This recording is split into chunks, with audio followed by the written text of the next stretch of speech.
This is the After Party, live with Kim McAllister. Pick a couch, grab a drink, and settle into the conversation.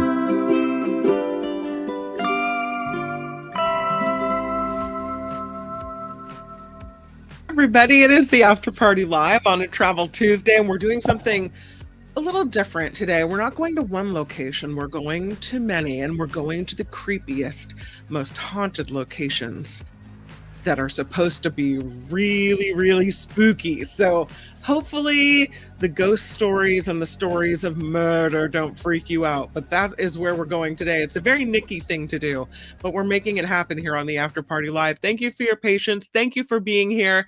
And I'm looking in the chat, seeing what you guys are talking about. Radio stories. Gotta love radio stories. The signals, talking about signals and radio. Those are my favorite kind of stories. I was reading last night, someone on this radio Facebook page was saying, does anyone ever have the dream where you your song is running out and you don't have the next one queued up? Yeah, common radio dream. Looks like talking about KGO. Oh, yeah, it's a bummer. Well, you can see my little KGO phone behind me.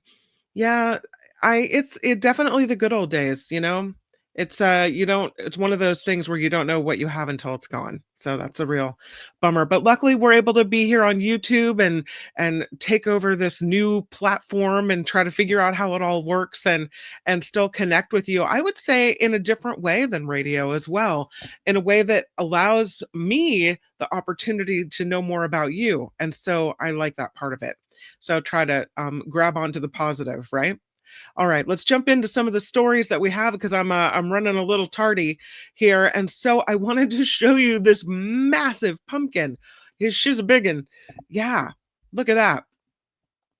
I don't think you can tell from the picture how big this pumpkin actually is, but it is setting a new world record for the largest pumpkin. It was grown by a pair of brothers from the UK, and this pumpkin weighs 2,819 pounds. These brothers have been growing pumpkins, big uns, for about 50 years. And their names are Ian and Stuart. They live in Lymington, Hampshire.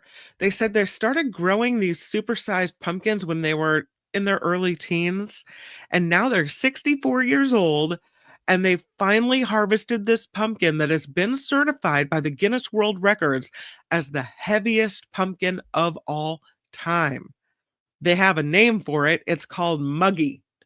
Muggy also broke the record not only for the heaviest weight, but also the largest circumference, 21 feet and 3.8 inches.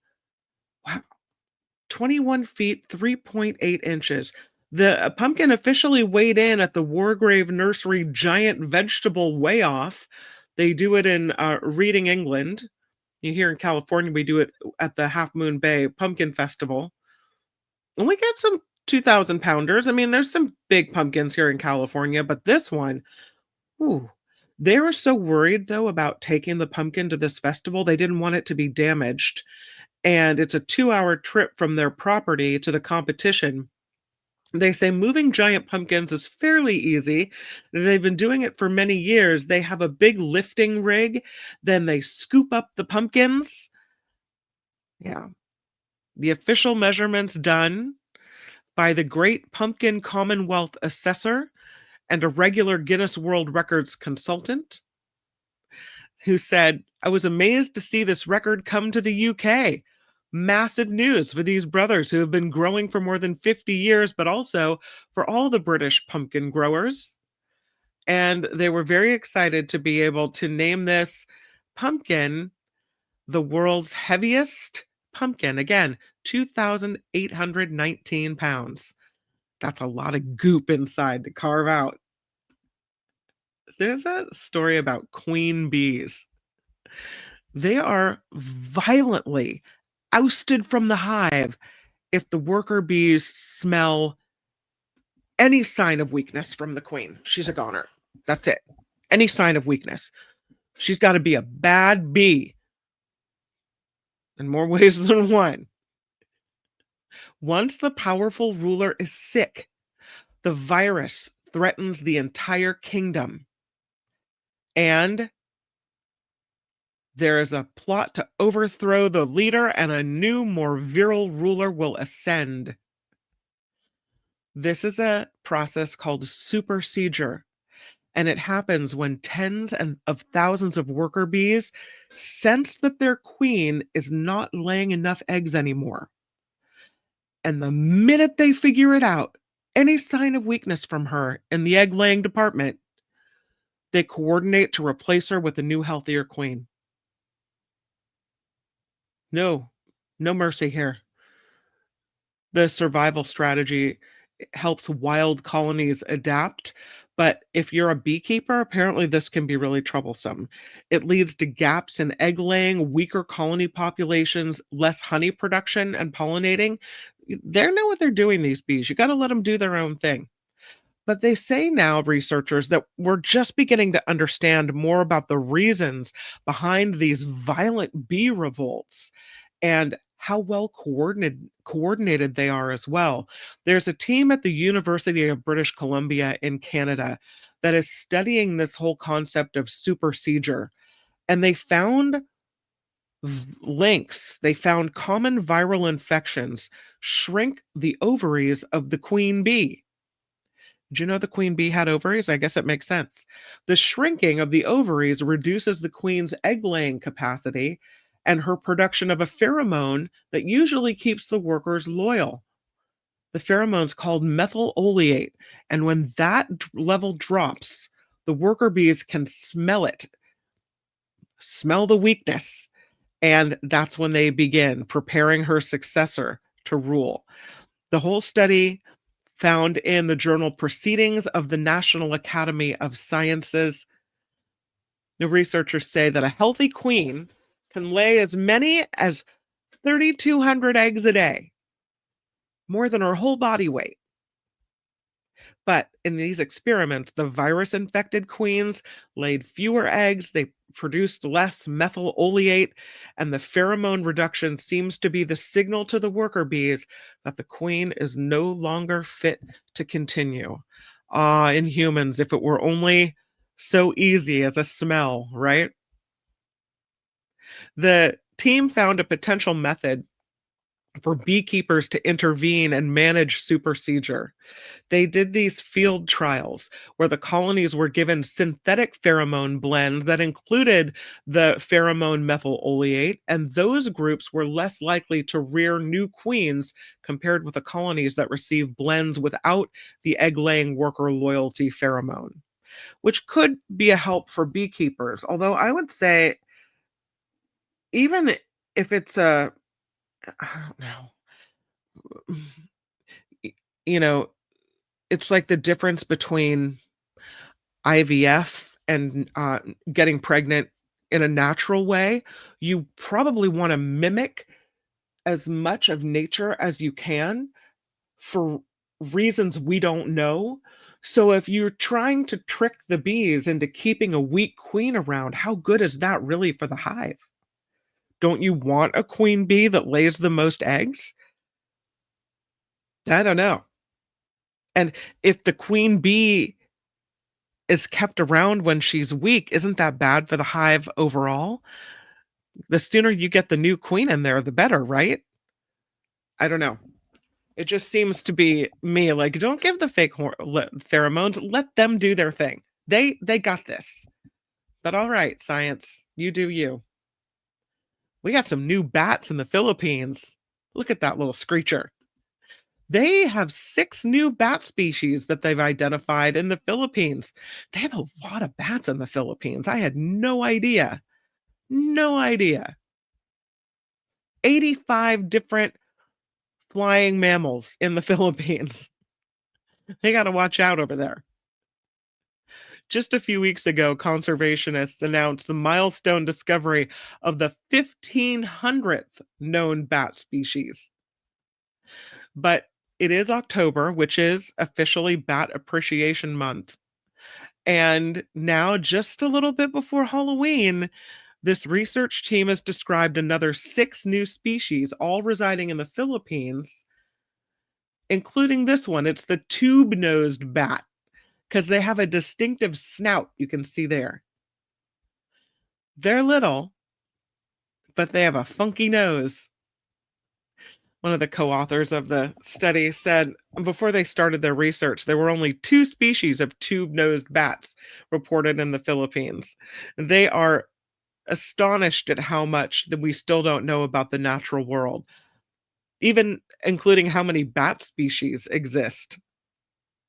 So they have confirmed the species and doing some different studies. They have a bat appreciation month this month in October and a bat beauty contest, which is run by the Bureau of Land Management here in America. The government shutdown might be getting in the way of this, but apparently the bat beauty contest is a yearly thing. Who knew? We'll talk more about that. Maybe tomorrow I'll look up more on the bat beauty contest. The only article I could find on it today was one from 2024, so I'm not sure if it's still underway or not. You know, I love a good message in a bottle, and this one delivers. This bottle washed up on an Australian beach, and it's really old, World War I era. A soldier from World War I stuck this message in this bottle, and during a beach cleanup in Australia, they found the bottle. It's got letters from 2 World War I soldiers who set it adrift more than 109 years ago.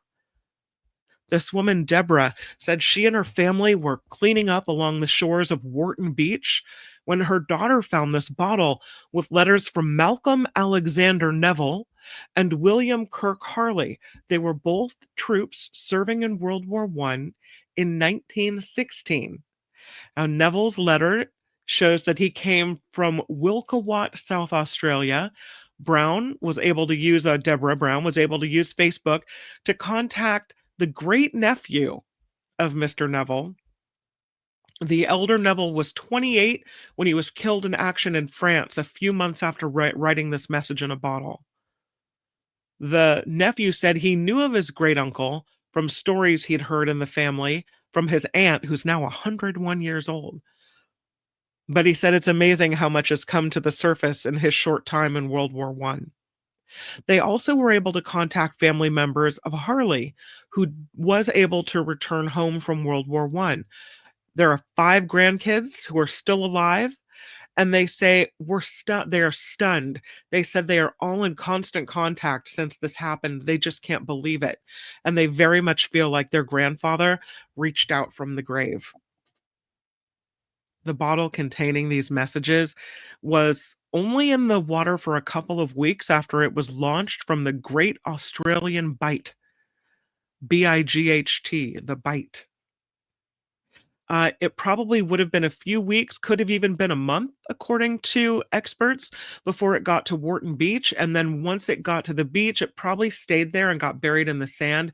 So it was probably sitting on the beach for more than 100 years. The only one older than this that we know of was uncovered last year by an engineer doing an inspection at a Scottish lighthouse, and that one was 209 years old. They removed some panels in a cupboard at the Corswall Lighthouse, and they found, and this is in Galloway, and they spotted this bottle hidden in a wall.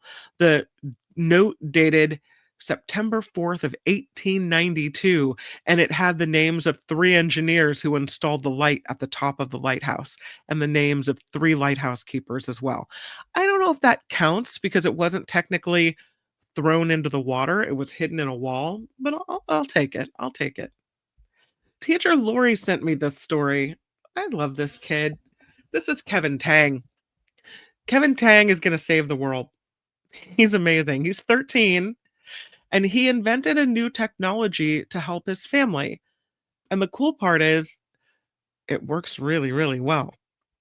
So he had a kind of a traumatic moment where he had a family member, his grandmother, lives with his family. And about 5 years ago, she fell in their house, and no one noticed it right away. And by the time they found her and called 911, she was left with permanent brain damage. He said it was really, really scary for him. And then a few years later, his grandpa fell.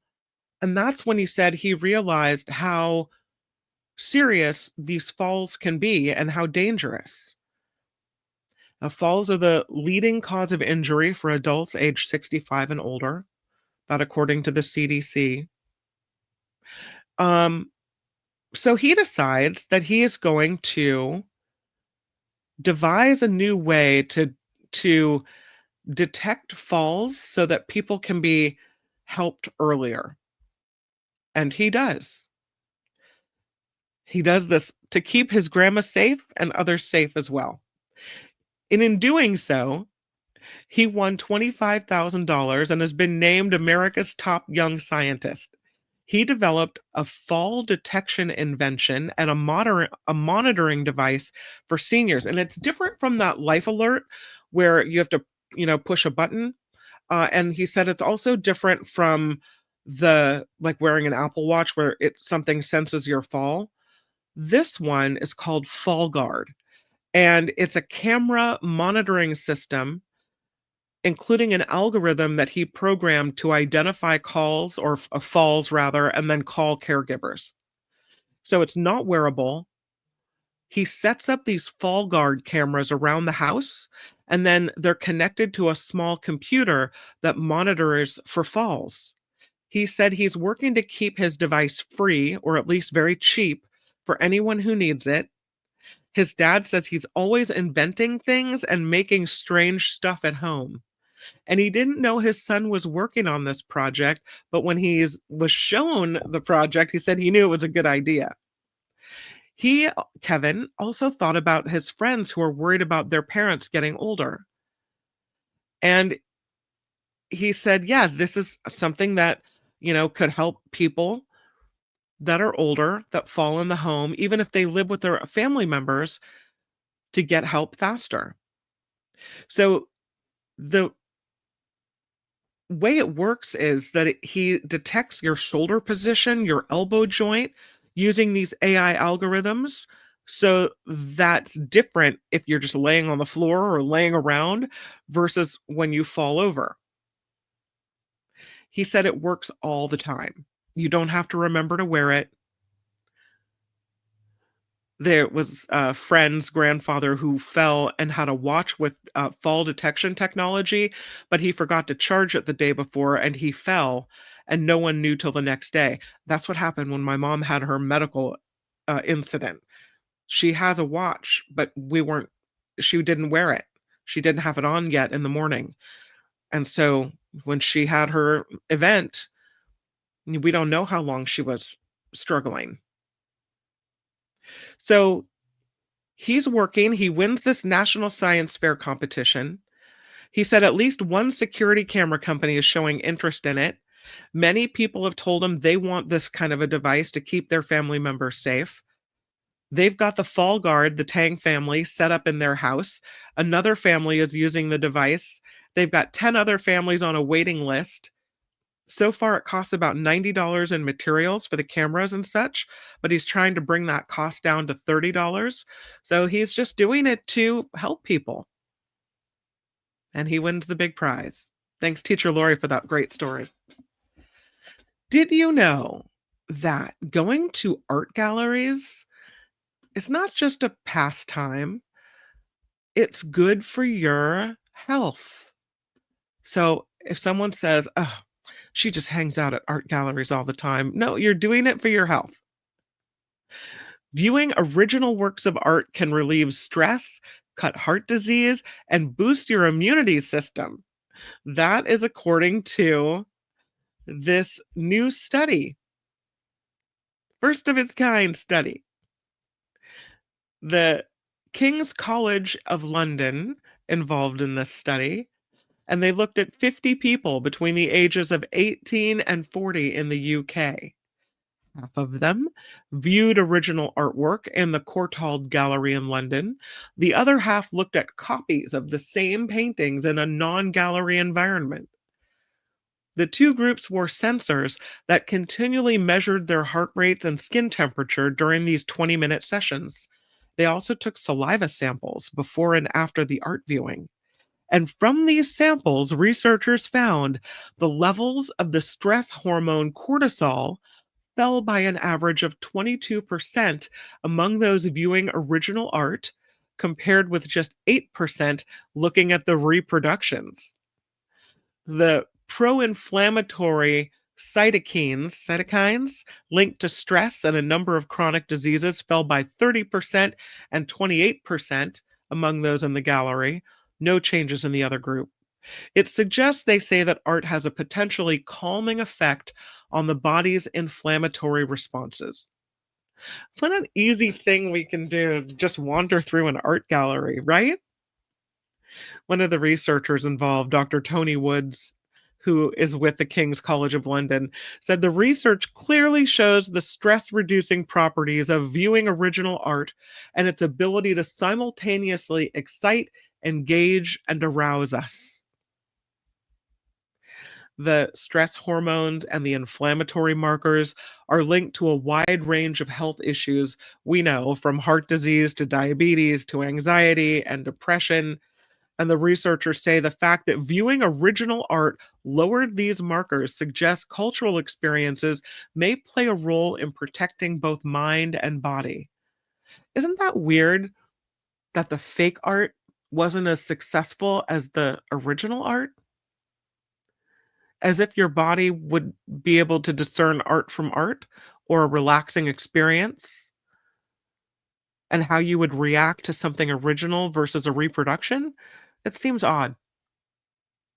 Researchers detected signs of excitement among those viewing art in the gallery, like a dip in skin temperature, overall higher heart rates, and a variation in heartbeat patterns.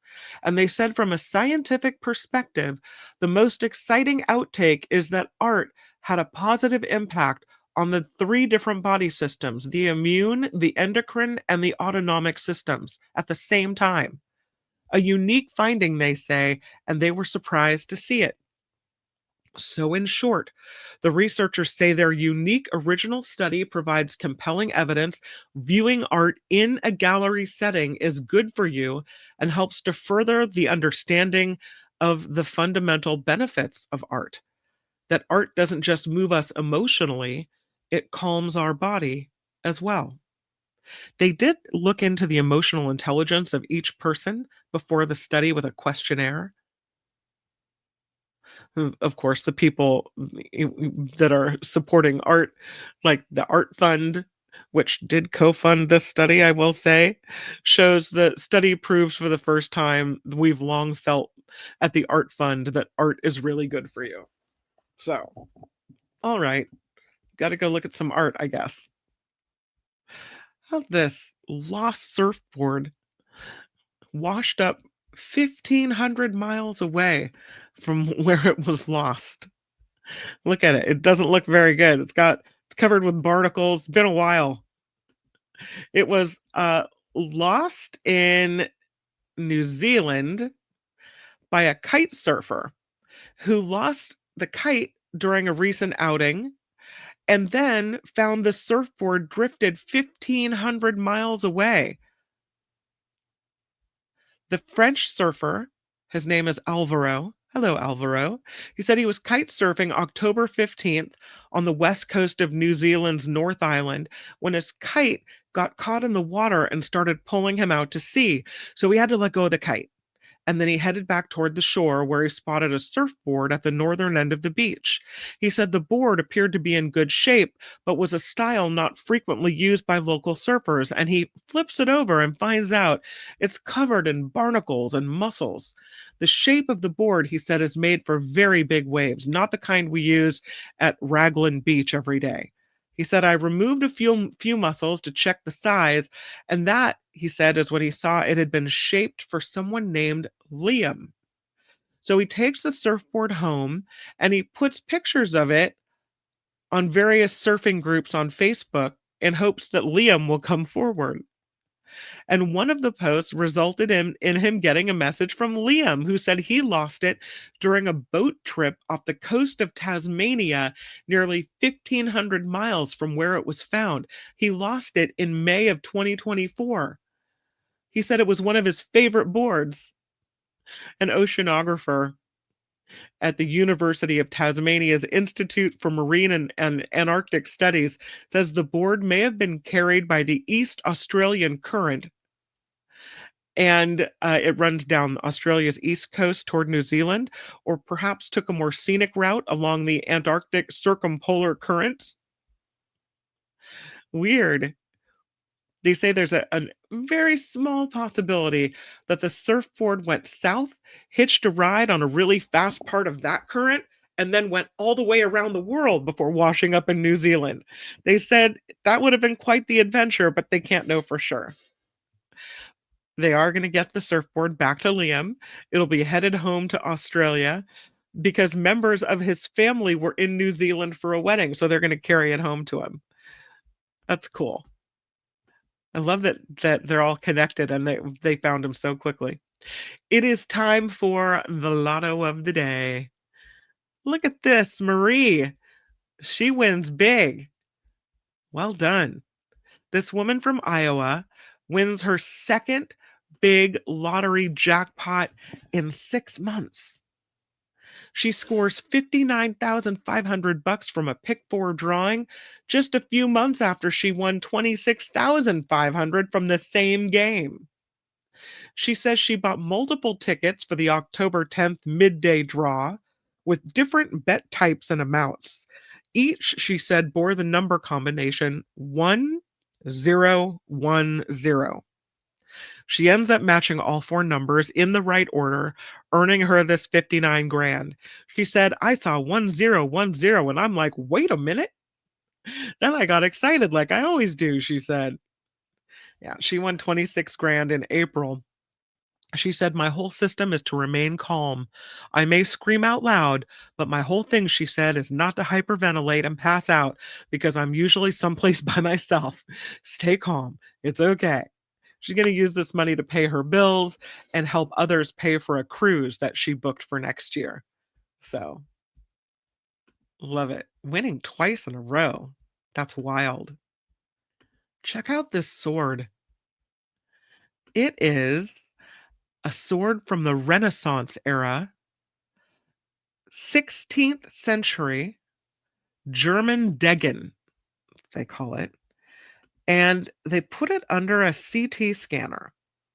And when they did, they found a secret message. It had been sitting around for 300 years, so there was plenty of corrosion on this sword. It was rusty and kind of raggedy looking. Couldn't see this with the naked eye. But when they put it in the CT scanner, this short sword, forged in 1558, usually only carried by members of the nobility and upper class, they found this message. Very interesting message. You can kind of see what it says here. Clemis Stam. A Stam, they say, wasn't the short sword's owner. Researchers corroborated historical records confirming Stam was actually a blacksmith living in the town of Solingen at the end of the 16th century. Solingen was famed for its sword making, with artisans crafting, they say, bespoke weapons of the day for European nobility, even the King of Spain, and that engraving the maker's name was a testament to the owner's status, as well as the origin of the sword. They say this sword could only have belonged to either a rector or a student from a noble family. So, uncovering this name really tells the story of this sword. In this case, they say they literally uncovered a name that connects this to the European tradition of sword making. The sword and other artifacts were archived. They were found under some rubble. trapping centuries worth of historic relics under thousands of pounds of rubble after World War II. And it took years of excavations to reveal buried graves and artisan crafted accessories. They said the sword and other artifacts were archived and remained so for decades. And then in 2018, University of Jena researchers started this project focused on the institution, the Collegium Jenese, the earliest years of it, specifically the graves. And they suspected they could investigate one of these swords beyond its surface layers, but they didn't have the technology then. 4 years later, they partner with a technology company and they get to see this message. Clem Stam. Pretty cool what we can find. Nike is developing a second set of calf muscles with a motor-assisted running device. Are you ready to strap into this thing? This is what it looks like. I don't know. It looks a little, yeah, motorized boot-looking contraption. It's the first generation of this product. It's not designed for competitive, faster runners trying to shave seconds off their time, but it is intended for athletes who would like to go faster and farther with less effort, giving them more power for everyday movement. It is like a second set of calf muscles. It's called Project Amplify, and it's a footwear system that uses this motorized anklet that extends upward from the heel of this shoe, and it curves around your shin, and it ends in a rechargeable battery pack that wraps around the bottom of your calf. So it's a running helper. Lightweight, powerful motor located within this flat pill-shaped disc that sits against the upper ankle. And when the drive belt is also concealed within this system, the system lifts the wearer's heel, helping them step or walk, designed to match your natural stride.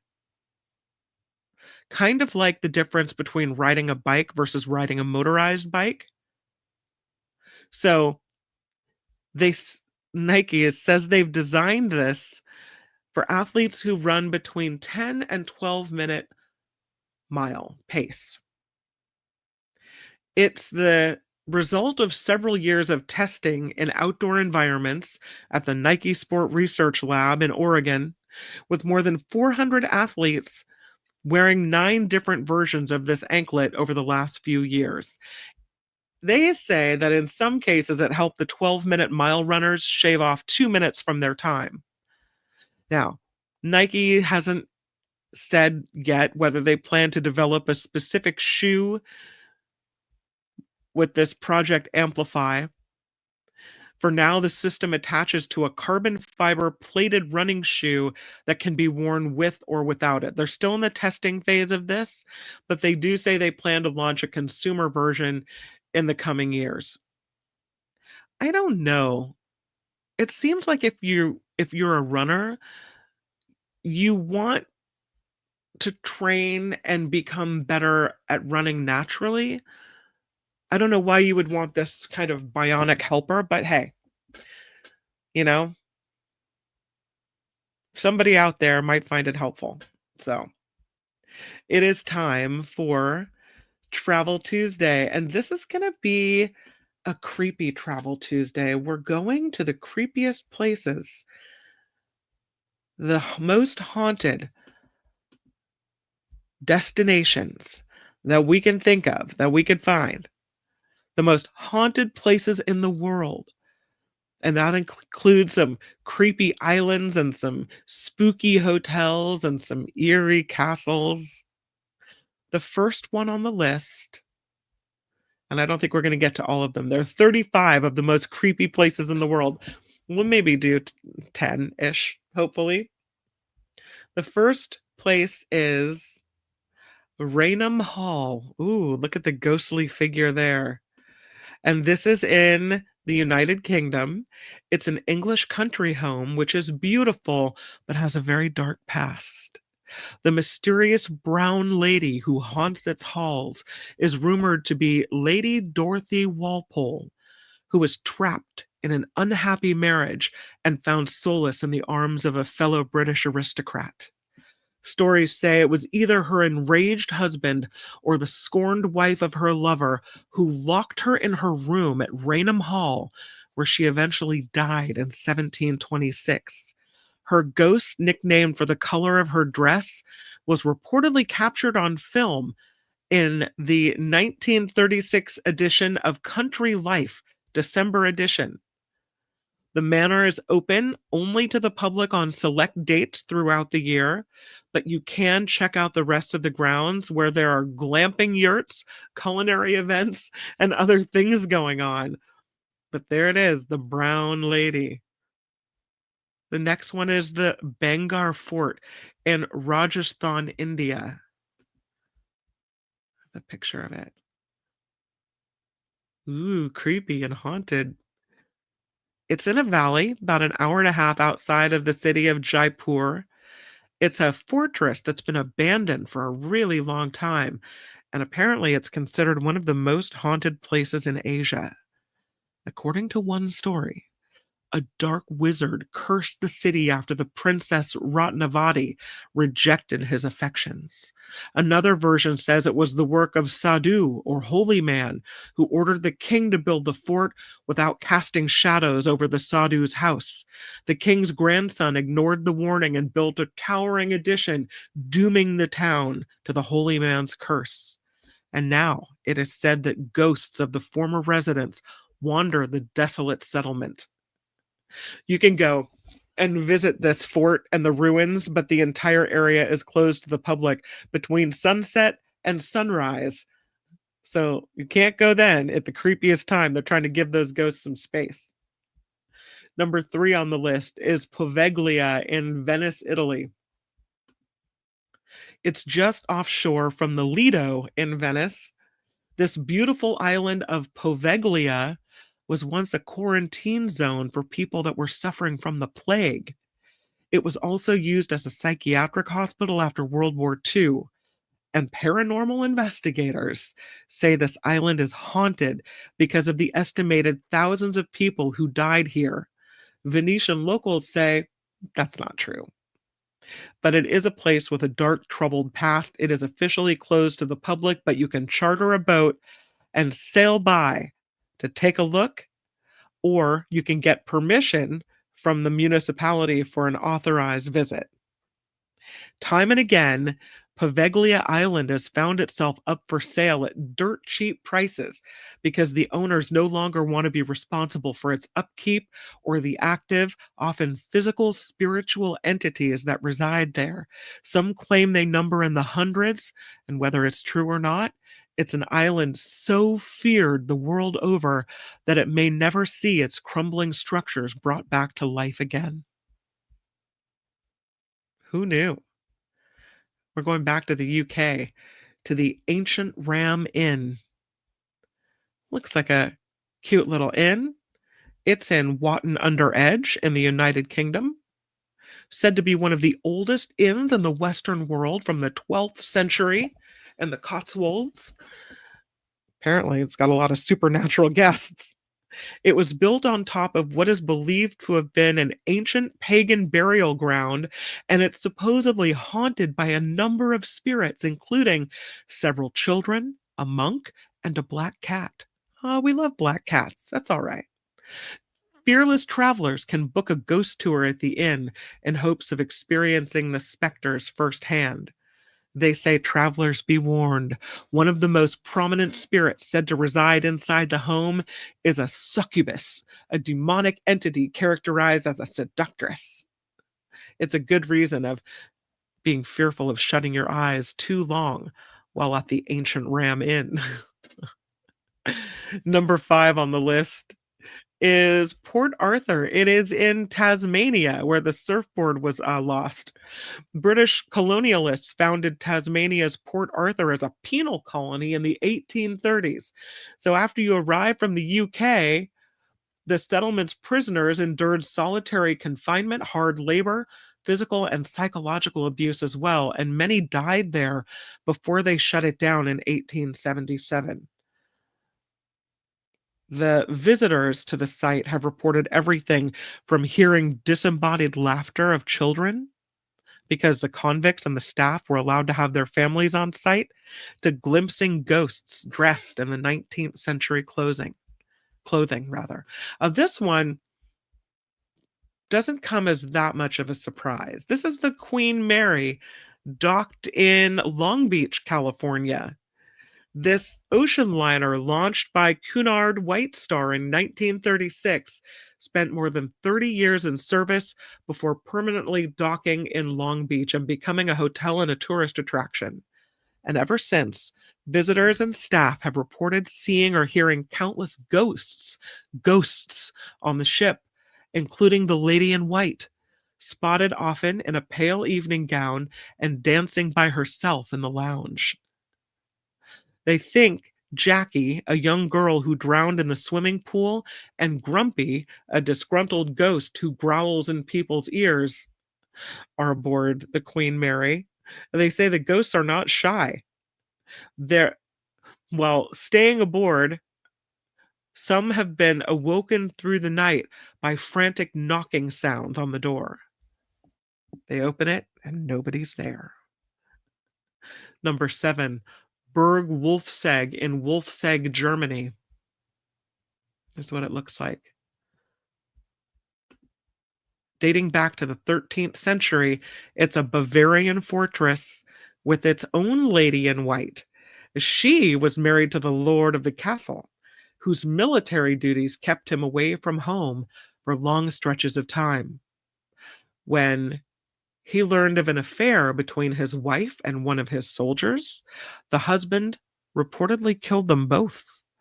So the story goes, the woman's ghost spends eternity climbing Burg Wolfsegg's stairs and wandering its hallways. The castle typically open on weekends and public holidays from May to early October. You may have heard of this one. This is the Lizzie Borden House, and it's in Fall River, Massachusetts. There were some murders in this house in 1892. Businessman Andrew Borden and his second wife, Abby, were killed. Andrew's daughter, Lizzie, was accused of killing her father and stepmother, but was eventually acquitted in a very public trial.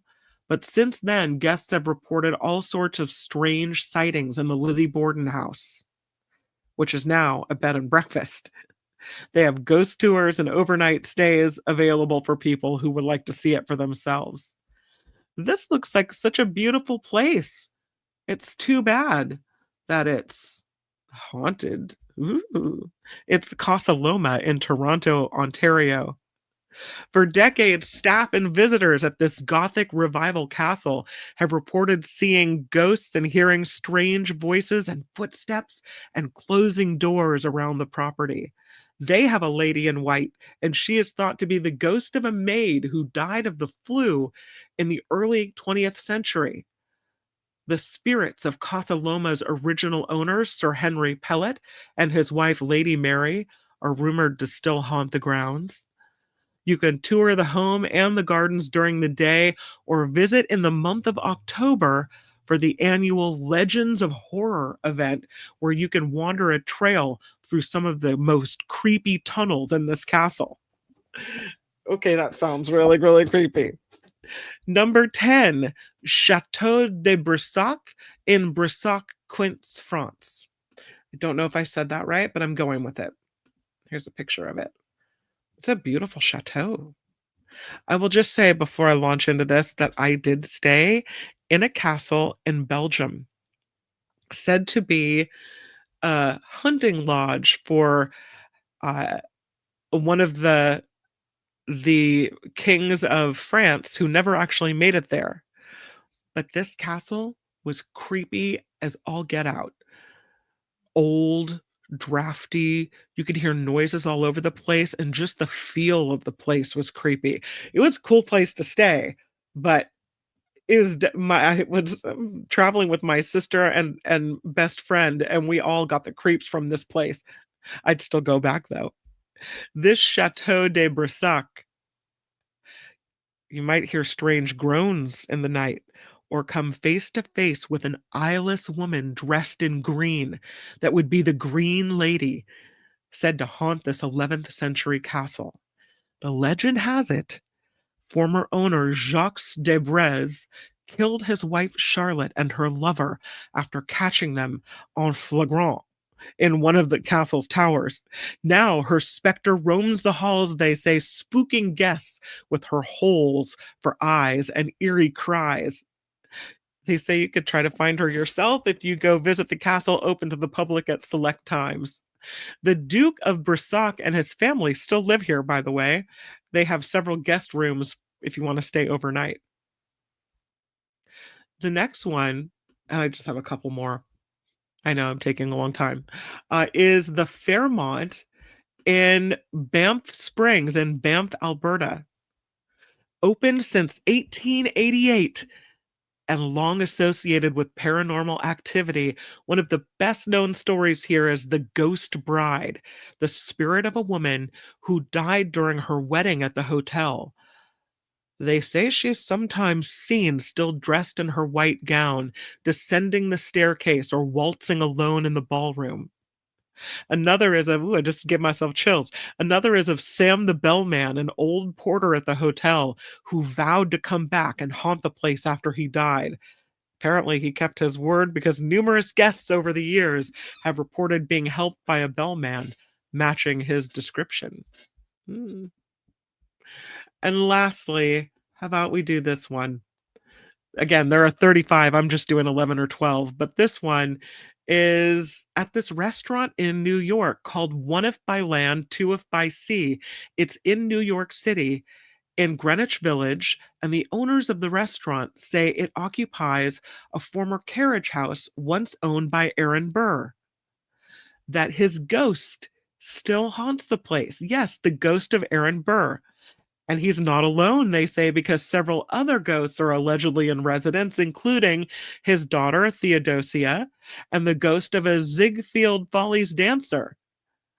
They say One If by Land has this reputation for being one of the dreamiest restaurants in the city with its chandelier-filled dining room. And it seems like people want to stay here even in the afterlife. So, pretty creepy. Maybe we'll do some more of these next week if you enjoyed it. I don't know. Maybe you'd rather go to a locale. Let me know if you want me to continue with the ghost stories. I will do that. The website, or the email address I should say, is kim@theafterparty.live. You can find me there and let me know what your opinion is. Tomorrow, looking for waterfalls for Waterfall Wednesday. It should be nice and relaxing. Looking in the chat, and the green-eyed lady. Yeah. I remember the ghost in Mrs. Muir, but never heard of the chicken. And the chicken, I don't know. You guys know ghost stories I don't know. I don't know. Did you guys say that you like the ghost stories or no? It is the season for spooky stuff. I am trying to get you in the spirit. That's my Aaron Burr, sir. Yes. Myra says it was fun and interesting. All right. Okay, well, there's a lot more where that came from. So I maybe will continue with the ghost stories then at a later date. And we have the pumpkin today as well. So, we are getting in the Halloween spirit. Tomorrow on the Mark Thompson Show, John Rothman returns. We have Dr. Jennifer Conrad, who is a vet who has been working tirelessly on the law that was just signed into effect in California, banning declawing cats. So that'll be a really interesting conversation. Plus, Belinda Weymouth will be on the show with It's the Planet Stupid. So I always look forward to Belinda. And you can, by the way, find Belinda's reports. They're pulled and put out on the weekends separately. And you should be able to find them under the Mark Thompson Show videos if you missed any or if you are interested in any of that.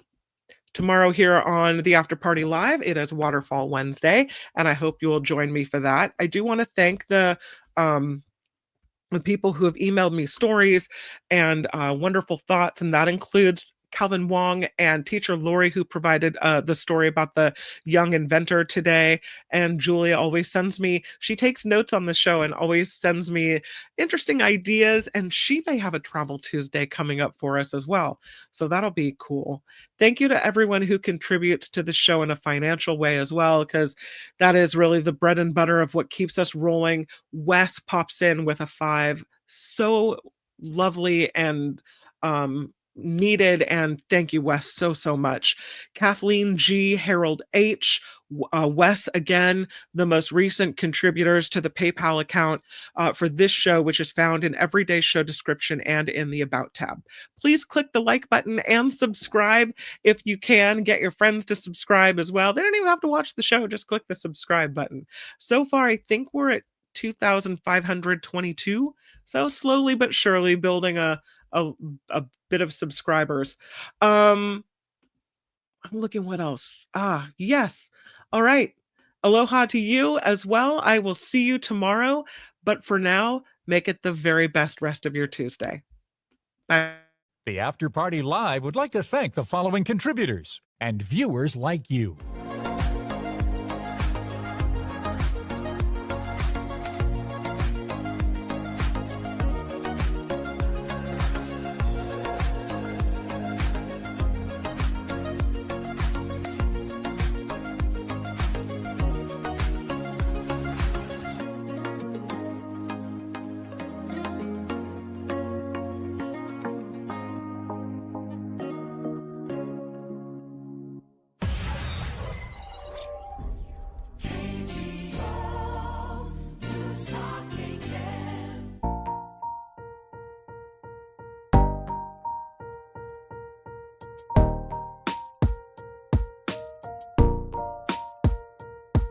All right. Looks like we're doing more creepy stuff. I like it. We'll have to do it this week, though, because Halloween is coming up, right?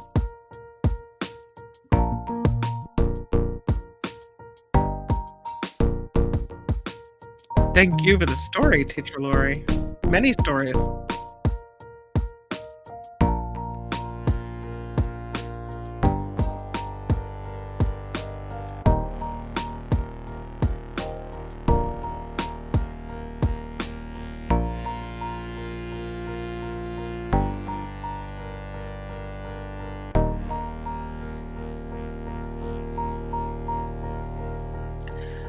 Very long, but I will tell you, man from the West, this is the time of year where I cut it and donate it right around Thanksgiving. So it'll probably be a lot shorter pretty soon.